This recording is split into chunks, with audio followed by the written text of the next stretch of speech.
Good evening and welcome to Scotland's Political Leaders in Conversation with the Highland Business Partnership.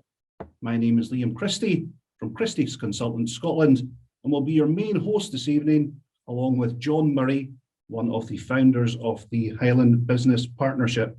Our first guest tonight is Douglas Ross, MP for Murray and the current leader of the Scottish Conservatives. We will have at 8 p.m. tonight Willie Rennie as well, MP for North East Fife and the current leader of the Scottish Liberal Democrats. John, over to you. Tell us a little bit of what's going on at the Highland Business Partnership before we hand over to Douglas with the questions for tonight. Okay, cool, Liam. Thank you for that, and welcome, Douglas. The Highland Business Partnership was really born out of, I guess, a little bit of frustration out of the current situation and a bit of support for each other. So we felt that we maybe wanted something a bit new and something that there could be collaboration between Highland businesses.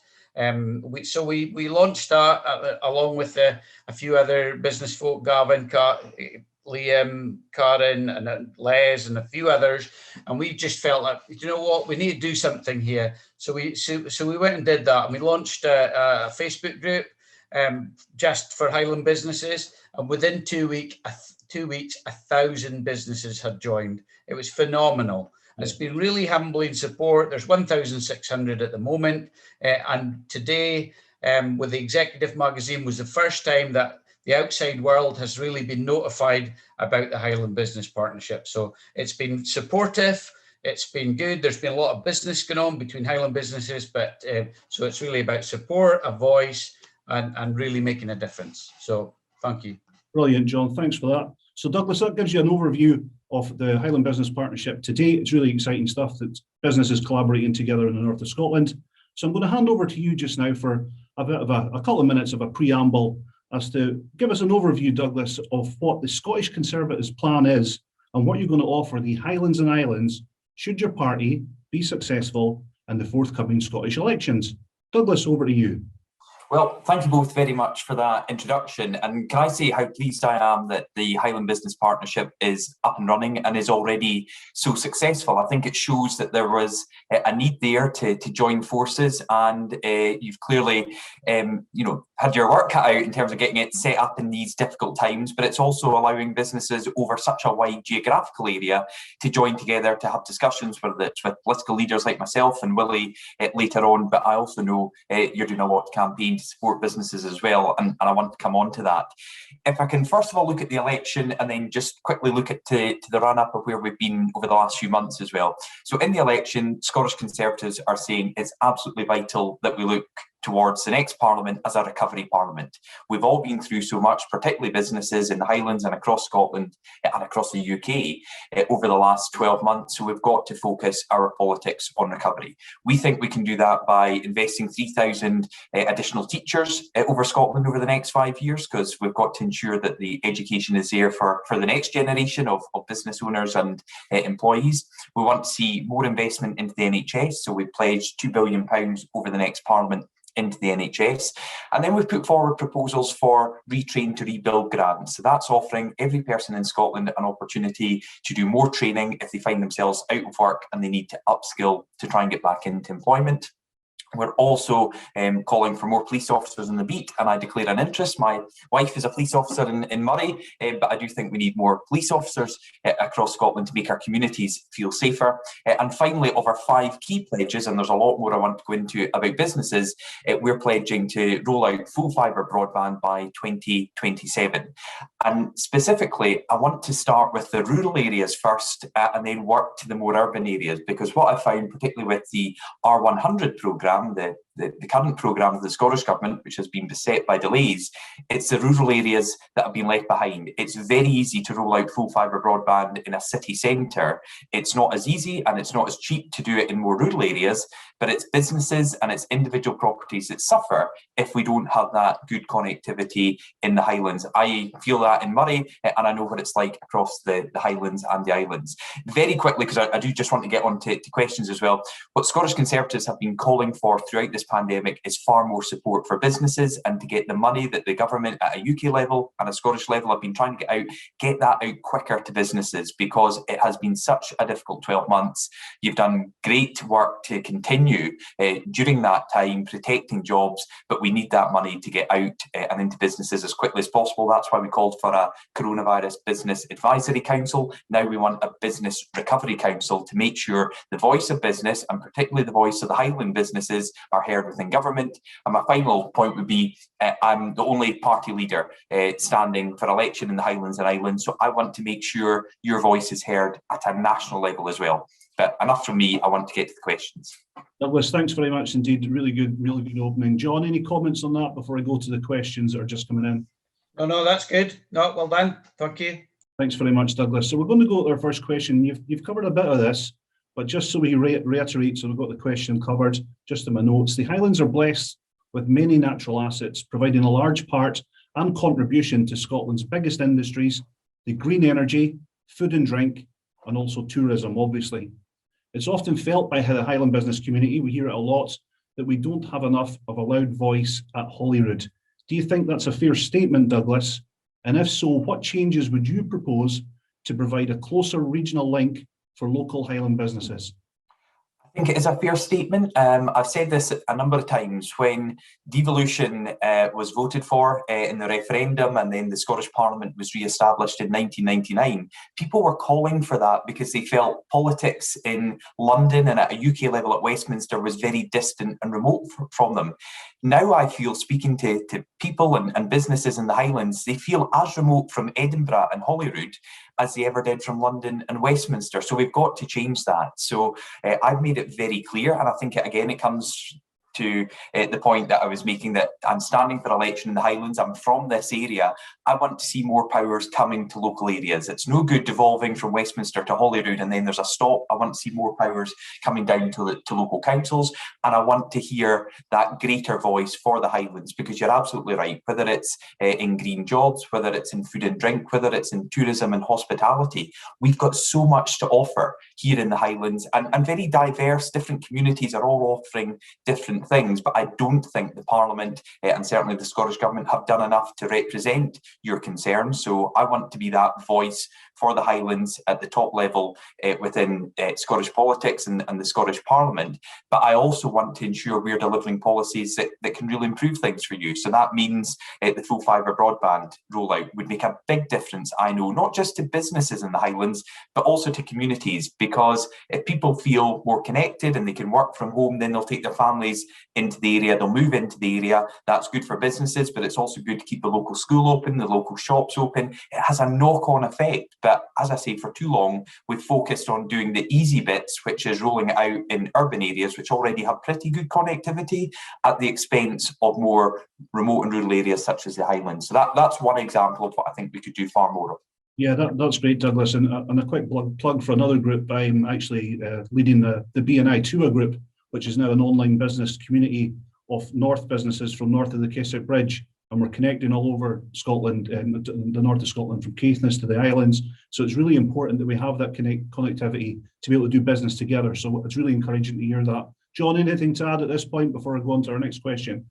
No, it's encouraging to hear. And as you've just noticed that Liam's mentioned another group. This group that we're in here now is, we support and encourage other membership organisations to use our platform to promote their offer. So, yeah. Thanks for that, John. Okay, we'll go to the next question now, Douglas. The pandemic has brought many challenges for businesses. Some sectors have been deeply affected. I know this firsthand from events, performing arts, hospitality, and particularly tourism. And as you know, the Highlands has a high dependency on tourism. What support measures will you then propose to give these businesses and the supply chain businesses that are affected just now the best chance of survival of getting to April 2022, when there might be a chance, please goodness God, of a full season's trading? What would you do in the meantime? Because they still need more support. Yeah, no, absolutely. So I think it's important to look at the support that's been there. And I think the furlough scheme has undoubtedly helped to protect many jobs. That's been great for the employees, but that doesn't answer all the problems that employers have and business owners have. So we've said we needed to get, as I said earlier on, support out far quicker. I think it's right that the support at a UK level is continuing months beyond, hopefully, the stage that we can see an end to many of the restrictions we're living through. Obviously, the VAT cut for hospitality and tourism and that being extended was another really positive thing. So I think there's a lot of good news, but we need to do more. And I think one of the biggest things we could do, particularly for hospitality, since you mentioned them, is to look at the public health data that we've got just now, look at the really promising vaccination rate we've got in Scotland with the most vulnerable here covered with both doses and 2.6 million people covered with the first dose, and start to ease some of the restrictions quicker than currently planned. So what I suggested is the restrictions that are planned to be eased on the 17th of May could be brought forward to the end of this month. And they are restrictions such as allowing people to have alcohol with a meal indoors, because what I've heard from a lot of hospitality people is the big worry is, yes, they can reopen on the 26th of April to serve people outdoors and such like, but it's not going to be profitable for them to do that. They're not going to be able to bring staff back to protect those jobs and reopen. So look at the positive public health data that we've got now, and it is still a cautious and safe approach, but it's bringing forward that easing of restrictions that I think could make the biggest difference to businesses and to get our economy back up and running. Yeah, thanks for that, Douglas. Now, there was some stats today from our friends at Highland News and Media that came out on Twitter to say that 39% of businesses were deeply affected by what's happened in the pandemic, particularly, I think Scotland-wide was 37%, but more so in the Highlands here. So we've had it a little bit tougher because of our reliance on tourism and the associated businesses. And you talked about furlough and the additional schemes. Without doubt, they've been key for what's been going on there. But within the Highland sector itself and the tourism businesses, when you talked about restriction and easing of numbers, I was looking at the government guidelines that came out yesterday, and there was another update today. And they talk about stadia and up 12,000 fans getting into Hampden. I know you're associated with football. I'm slightly confused how it's only those numbers then that they're looking at. So it's encouraging for us to hear that you would like to push an ease of restrictions sooner. John, is that fair comment? Very fair comment. Yeah, I think, if we've got any time, just expand upon that a wee bit, Douglas, for that's in the kind of short term, but the longer term, because, we're running a session next week with the Association of Self-Catering of Scotland, and we've got some, a bank, solicitor, but we've got some like debt recovery people coming to speak, because we think that some of the businesses are potentially going to be at risk when it quietens down November time, and that the government support etc. has been eased. So we're wanting them to open their minds to conversations, to be honest with themselves, etc. to about debt management and potential business loss. So it's kind of longer term. What's the kind of longer term goal, please? I think that's absolutely right, because so many businesses get through the lean winter months because of really successful summer months.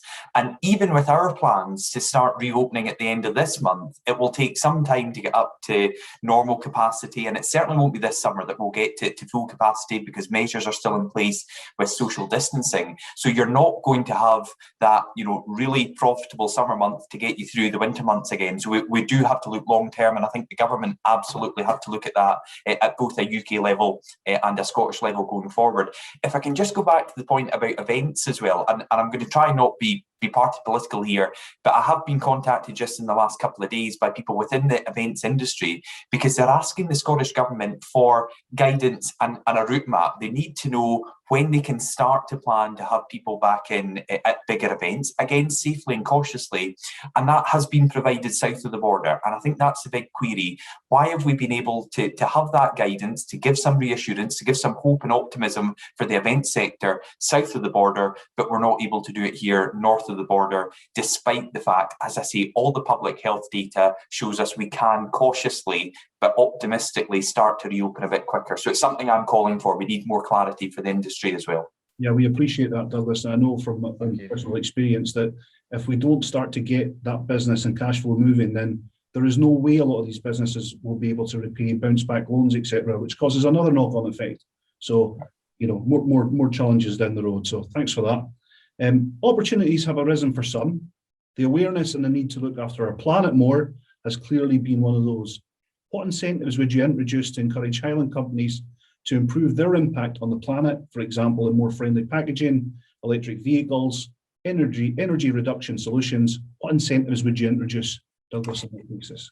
Yep, so for example, on electric vehicles, we want to set out a plan for more charging points across the Highlands and across Scotland, because I think there's still a bit of a disincentive for people to go for more environmentally friendly vehicles if they're worried about the accessibility and availability of charging points. We want to introduce a bill into the next Scottish Parliament on the circular economy. It's something that is spoken about quite a lot, but has never really been delivered, and that helps people and businesses to recycle, reuse, and look at all those issues going forward. And on efficiency, I set out our Green Manifesto last Friday, just before campaigning had to be ceased for following the death of His Royal Highness the Duke of Edinburgh. But those plans included investment over the next Parliament of £2.5 billion to make our homes and our business properties more energy efficient. We can make a big difference in terms of climate change if we can put improvements into individuals' homes and businesses. But I don't believe the cost of that should be fully borne by the businesses. They're helping our climate target and to get to net zero by 2045. Therefore, there should be support there to do that. And that also provides more jobs, because it's an opportunity. Again, I've said, and I think we're unique as a Scottish party here, when we tackle the climate emergency, we should bring business on board, take business with us, because that's also an opportunity to start developing and bringing more jobs to an area. And if it brings green jobs and more green jobs to the Highlands, I think that's a benefit both for the local economy and for our national targets we're seeking to reach with climate change as well. Thanks for that, Douglas. John, you want to jump in here with anything on that? No, that sounds all good. Yeah, good with that. Good stuff. Okay, we're going to move on to our next question. We've got a couple other ones coming in as well, so we're going to get through these. I'm just conscious of time, but we're working quite quickly, so that's good.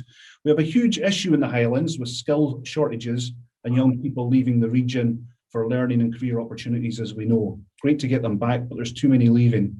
Balancing affordable accommodation with job prospects in the Highlands and Islands is seriously difficult. What incentives or new concepts would you propose to balance these two things?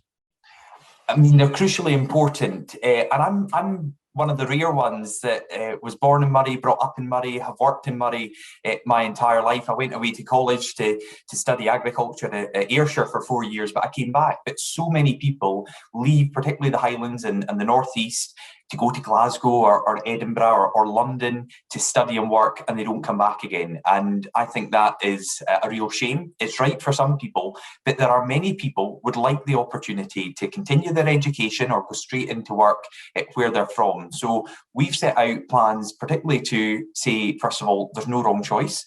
If you leave school and go straight into work, if that's right for you, that's great. If you want to go into an apprenticeship, we want to do more to encourage people into apprenticeships. So we've said the whole £247 million apprenticeship levy should actually be spent on apprenticeships here in Scotland. Again, we want it to be guided more by the businesses than the government setting targets and saying this is how it should work, because at the moment that's not actually developing the whole apprenticeship scheme as well as it could for both the apprentice and the business.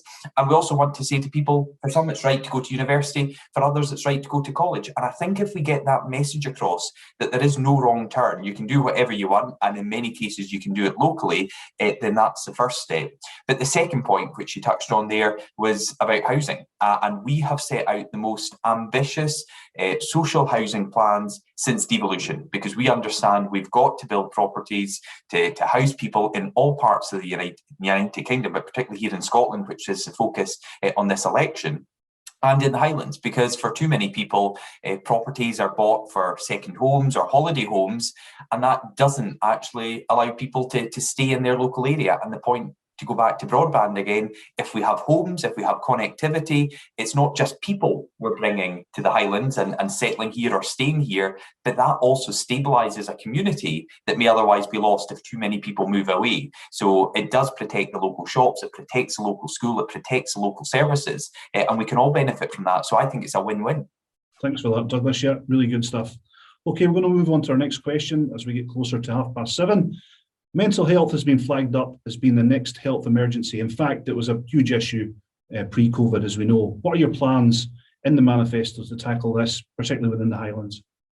Yep, it's been a major issue pre-pandemic. Without doubt, waiting lists were far too long even before COVID hit. But I think undoubtedly, given the restrictions people have been living under for 12 months now, and the inability to see family and friends face to face, it's had a really big toll on people's mental health and their physical health. So we've said we want to increase the mental health budget in terms of the percentage of public health spend in Scotland. Currently, it's 8.1%. We want to shift that over the course of the Parliament to 10%, and that's following on the calls of the Royal College of Psychiatrists, who said that's where we need to see a shift. So an increase from 8 to 10% in terms of funding, and then look at how we direct those resources. We've got to look at those who are most affected, and sometimes it's because of isolation. It's people in the Highlands and Islands. When we look at the sad number of people who take their own lives, we know it tends to be people in more remote areas and younger men as well. So we've again got to look at the services that are provided. But one of the ways we can start to do more about this is, first of all, speak about it more. It's still a bit of a stigma that you don't want to admit or accept that you feel under pressure or you have some mental health issues. Well, one of us on this call right now, in terms of 1 in 3 people, will suffer from mental health at some point in their life. So we will all have someone, either that ourselves or someone in our immediate family or close circle of friends that's affected by this, and we should be willing to speak about it more and speak about it more freely. And also, we've got to make sure there's support there for those who need interventions and help, and that type of help can now be provided far better if we direct more resources into it, which is why I've made that commitment for 10% of health spending to be dedicated to mental health over the course of the next Parliament. I appreciate that. Thanks very much. And just a plug for Mikey's line, it's okay not to be okay, remember, guys and girls. So just on that, excluded businesses in the Highlands with no support at all through this pandemic want to know, what will you do to push the Chancellor now to highlight the need to support these businesses and do more? Because you talked about people, taking their lives. I know of 17 people through Excluded UK, that's not just Highland-wide, who have taken their lives because they felt there's no support. What can you do to assure these people? Yeah, well, I keep challenging the Chancellor. I understand that schemes were set up rapidly to try and get money out as quickly as possible. So some people were originally excluded because it was just a drive to get as much support out to as many people as possible. But we've been in this for now a year, and it is going to continue long after the health restrictions have been lifted. So we've got to look at those who have not had the support. I still, as a local MP, am pushing people towards the discretionary grants that the councils now have. It's not a huge amount of money. It won't make a complete difference, but it means there is some support there. So we've got to try and use that. I think councils have still been a bit cagey about giving that money out. So I want to see that money being released more. But it's absolutely right that we continue to call for more support, because there are too many people in the Highlands, across Scotland and the UK that have been excluded from all the schemes. I'm not defending it. I'm saying the reason why that happened in the initial stages was to get money out to the vast majority of people, but that doesn't mean we shouldn't have used the last few months and particularly the last year to address that, and we absolutely have to do it going forward. There's a responsibility on the Chancellor, on the UK government, and also on the new Scottish Government in Parliament that's elected next month as well to focus in on that. Thanks, Douglas. That's really encouraging to hear. We've got a couple of questions now just to cram in before we wrap up. We've got one here from Honora and Gillian. The beauty industry in Scotland is still facing restrictions that make it difficult to function commercially, while many in the industry have not had the levels of support others have had. How do you plan to address this? I know you've touched on that already, but just that particular question.